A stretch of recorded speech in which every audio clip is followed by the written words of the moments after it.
भारत में करवा चौथ पर्व समस्त विवाहित महिला बहुत स्वतंत्र।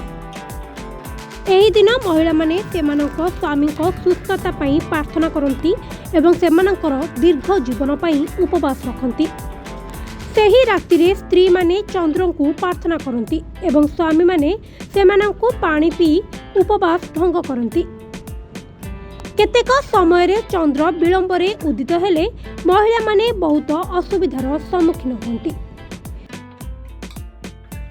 किंतु आपण कौन जानते कि विश्व रे एपरि एक देश अछि जेउठारे चंद्र शीघ्र उदित हुए।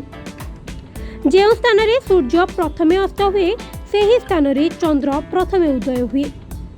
एही परिस्थिति रे न्यूजीलैंड निकट रे अवस्थित किरिबाती द्वीप रे सूर्य प्रथमे उदय एवं अस्त हुए, जहा फल रे किरिबाती रे चंद्र मध्य प्रथमे दृश्यमान हुए। किरिबाती रे सूर्य प्रथम उदय हुए एवं एहार समय विश्व रे सबुठारु द्रुत। फलस्वरूप किरिबाती रे समय भारत ठारू 8 घंटा 30 मिनिट आगरे चले। एहार अर्थ हेउची जदि भारत रे राति 9 रे चंद्र उदय हुए तेबे किरिबाती रे परदिन सकाळ 5:30 रे हेबो।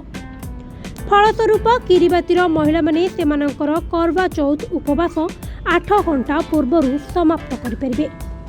भारत एवं किरिबाती मध्य रे समय पार्थक्य को दृष्टि रखी जदि किरिबाती रे करवा चौथ पालन करा जाए तेबे महिला को प्राय 12:30 रे चंद्र पूजा करबाको पड़िबो।